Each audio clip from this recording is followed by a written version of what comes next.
Canada exported almost 4.5 million barrels to the United States last year. How we will do that is increase our net exports.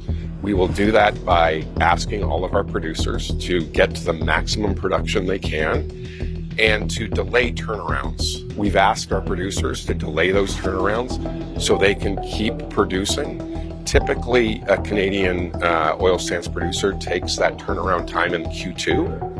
Right now, we've asked them not to do that. In the last 72 hours, two separate crises, one igniting across the Middle East and one smoldering along the northern border of the United States, have begun colliding in ways Washington did not plan for and cannot easily contain.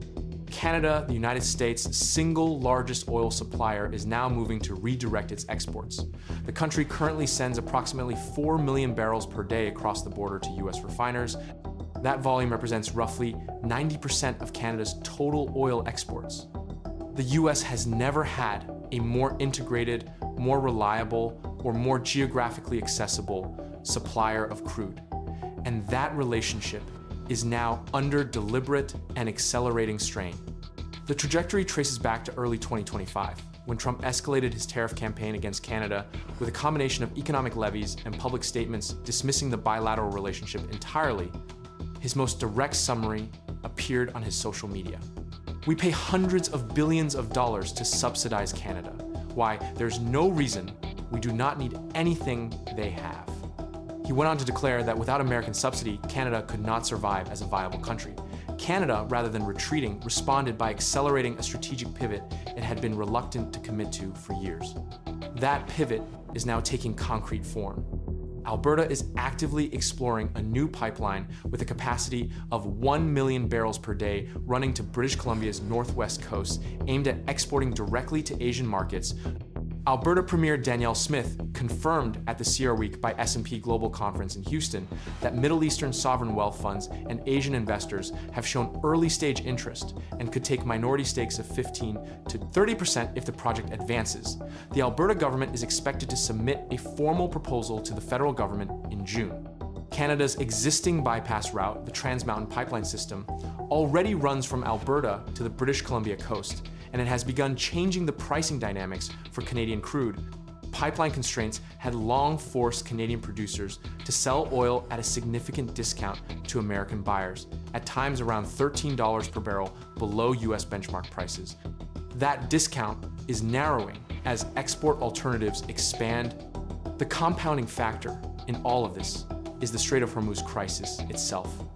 The global supply disruption caused by the Iran war has not weakened Canada's position, it has strengthened it, Smith said explicitly at Sierra Week.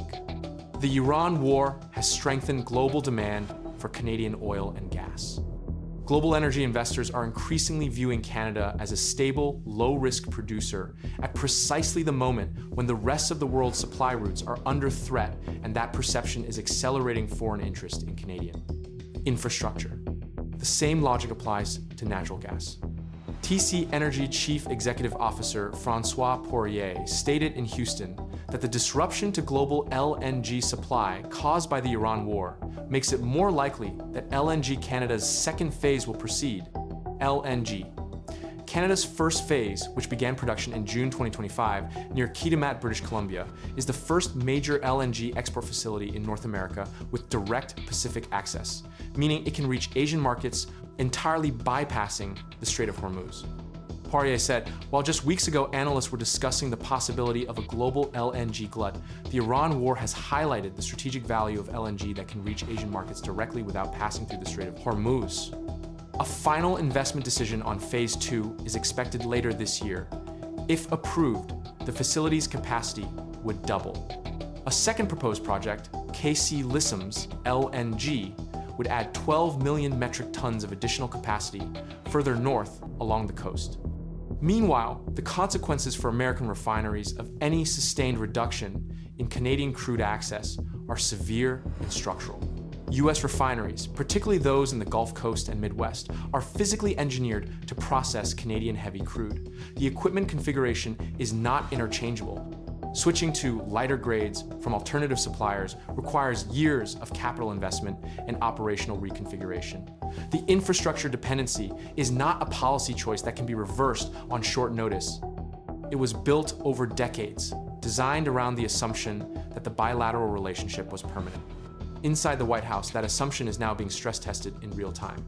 Reports indicate the Treasury Secretary raised directly with the President of the United States the possibility that Canadian energy retaliation could trigger economic contraction in the upper Midwest by the fourth quarter. The Commerce Secretary reportedly presented a briefing placing 340,000 American jobs as directly dependent on Canadian supply chains, now under disruption. The National Security Council held an emergency meeting not centered on China or Iran, but on Canada, to assess the implications of losing access to Canadian energy, critical minerals, and Arctic infrastructure. One official in the meeting reportedly described the situation as being on the verge of sanctioning America's own heating supply. That framing captures the essential paradox. Washington imposed tariffs on Canada to assert economic leverage. Canada is now redirecting its most valuable exports, oil, natural gas, and the infrastructure that carries them toward Asian buyers who are actively looking to diversify away from US supply dependence. Rather than Canada becoming more reliant on the United States, the tariff pressure has accelerated Canada's exit from that dependence at a pace no previous Canadian government was willing to sustain politically. The current global energy crisis and Canada's strategic export pivot are not isolated developments. They are colliding in a way that is reshaping global energy power dynamics.